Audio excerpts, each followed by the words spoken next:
प्यारे बच्चों, आज का आपका टॉपिक है सब्जेक्ट, वर्ब, ऑब्जेक्ट और कॉम्प्लीमेंट। सब्जेक्ट का मतलब होता है कर्ता, वर्ब का मतलब होता है क्रिया, ऑब्जेक्ट का मतलब होता है कर्म और कॉम्प्लीमेंट का मतलब होता है पूरक। प्यारे बच्चों, अब हम इनको अलग अलग समझते हैं। सब्जेक्ट क्या होता है? सबसे पहले हम सब्जेक्ट को समझते हैं। सब्जेक्ट क्या होता है? जो कार्य को करता है, अर्थात जो किसी कार्य को करता है उसको हम कहते हैं कर्ता, अर्थात सब्जेक्ट। वर्ब क्या होता है?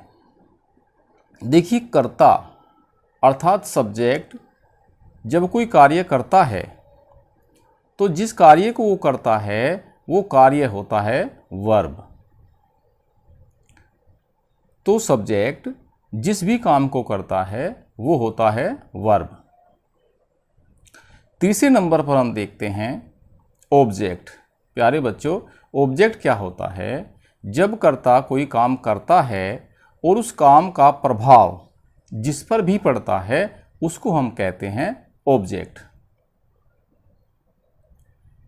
जैसे राम पत्र लिखता है, तो राम यहाँ पर क्या काम कर रहा है? लिखने का। तो राम यहाँ पर क्या है? सब्जेक्ट। सब्जेक्ट क्यों है? क्योंकि राम कोई काम कर रहा है। क्या काम कर रहा है? राम लिखने का काम कर रहा है।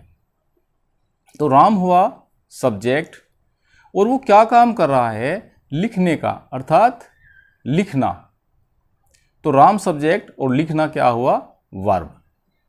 अब कर्ता जो काम कर रहा है, अर्थात राम जो काम कर रहा है लिखने का, उसका असर किस चीज़ पर पड़ रहा है? उसका असर पड़ रहा है पत्र पर, क्योंकि वो लिखाई पत्र के ऊपर कर रहा है। तो कर्ता के द्वारा जो लिखने का काम किया गया उसका असर पड़ा पत्र पर, तो पत्र हुआ ऑब्जेक्ट। तो ऑब्जेक्ट क्या होता है? कर्ता के द्वारा किए गए कार्य का असर जिस पर पड़ता है वो होता है ऑब्जेक्ट। और कर्ता जो काम करता है वो होता है वर्ब, और जो भी कोई कार्य करता है वो होता है सब्जेक्ट। तो प्यारे बच्चों, आगे चलते हैं। आपने समझ लिया कि सब्जेक्ट, वर्ब और ऑब्जेक्ट क्या होता है।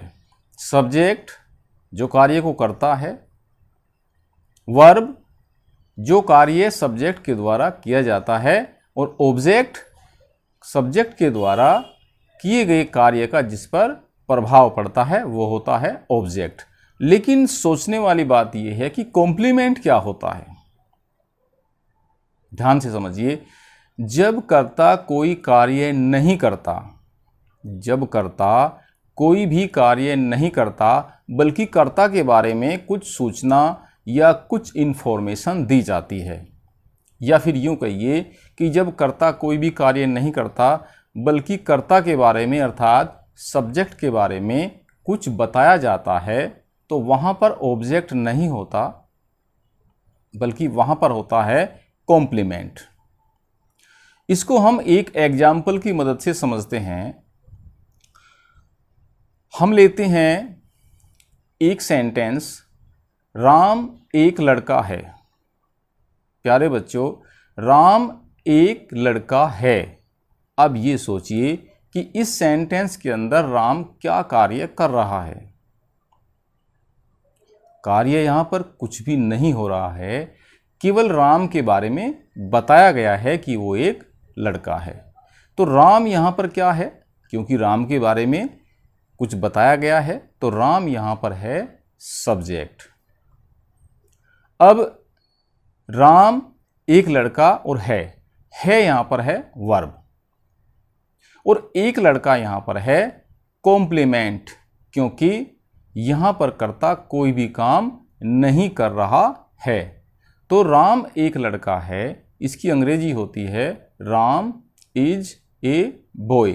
तो राम क्या हुआ? सब्जेक्ट, इज क्या हुआ? वर्ब, और ए बॉय हुआ कॉम्प्लीमेंट। क्यों? क्योंकि सब्जेक्ट इस सेंटेंस के अंदर कोई भी कार्य नहीं कर रहा है। तो प्यारे बच्चों, आपने समझा ऑब्जेक्ट और कॉम्प्लीमेंट। ऑब्जेक्ट तब होता है किसी सेंटेंस के अंदर जब सब्जेक्ट कोई कार्य करता है, और जब सब्जेक्ट कोई भी कार्य नहीं करता तो वहाँ पर होता है कॉम्प्लीमेंट। ये आपने उदाहरण के द्वारा समझा। राधा कमरा साफ करती है।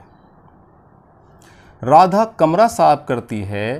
Radha cleans the room. सोचने वाली बात यह है कि राधा क्या काम करती है? कमरा साफ करती है। तो यहाँ पर जो सब्जेक्ट है वो राधा है, जो एक कार्य कर रहा है। क्या कार्य कर रहा है? साफ करने का। तो साफ करना यहाँ पर क्या है? वर्ब। और वर्ब का असर किस चीज़ पर पड़ रहा है? देखिए, जब वो साफ कर रही है तो उसका असर किस चीज़ पर पड़ रहा है? उसका असर पड़ रहा है कमरे पर, अर्थात रूम पर। तो Radha cleans the room. Radha यहाँ पर है सब्जेक्ट, क्लीन्स यहाँ पर है वर्ब, और रूम यहाँ पर है ऑब्जेक्ट। एक और एग्जाम्पल लेते हैं। कैलाश पत्र पढ़ता है। कैलाश पत्र पढ़ता है। तो कैलाश कोई काम कर रहा है, तो जो कार्य को करता है वो होता है सब्जेक्ट। तो यहाँ पर कैलाश क्या है? सब्जेक्ट। अब ये सब्जेक्ट क्या काम करता है? पढ़ने का, क्योंकि ये पढ़ता है। तो पढ़ना यहाँ पर है वर्ब। अब पढ़ने का असर किस चीज़ पर पड़ता है? किस पर? पत्र पर, क्योंकि वो क्या पढ़ रहा है? पत्र। तो पत्र यहाँ पर हुआ ऑब्जेक्ट। तो प्यारे बच्चों, कैलाश पत्र पढ़ता है में कैलाश सब्जेक्ट, पढ़ता है वर्ब, और पत्र ऑब्जेक्ट, अर्थात लेटर। दूसरा एग्जाम्पल लेते हैं। राधा एक सुंदर लड़की है। Radha is a beautiful girl. Radha एक सुंदर लड़की है। तो राधा यहाँ पर क्या है? सब्जेक्ट। लेकिन ये देखिए कि क्या सब्जेक्ट यहाँ पर कोई काम कर रहा है? नहीं। केवल राधा के बारे में एक सूचना दी गई है, एक बात बताई गई है कि राधा एक सुंदर लड़की है। तो राधा हुआ सब्जेक्ट, और है वर्ब, और सुंदर लड़की हुआ कॉम्प्लीमेंट। कॉम्प्लीमेंट क्यों? क्योंकि यहाँ पर इस सेंटेंस के अंदर सब्जेक्ट कोई कार्य नहीं कर रहा है, और जब सब्जेक्ट कोई कार्य नहीं करता तो वहाँ पर ऑब्जेक्ट नहीं होता, बल्कि वहाँ पर होता है compliment. So thanks for watching. Bye.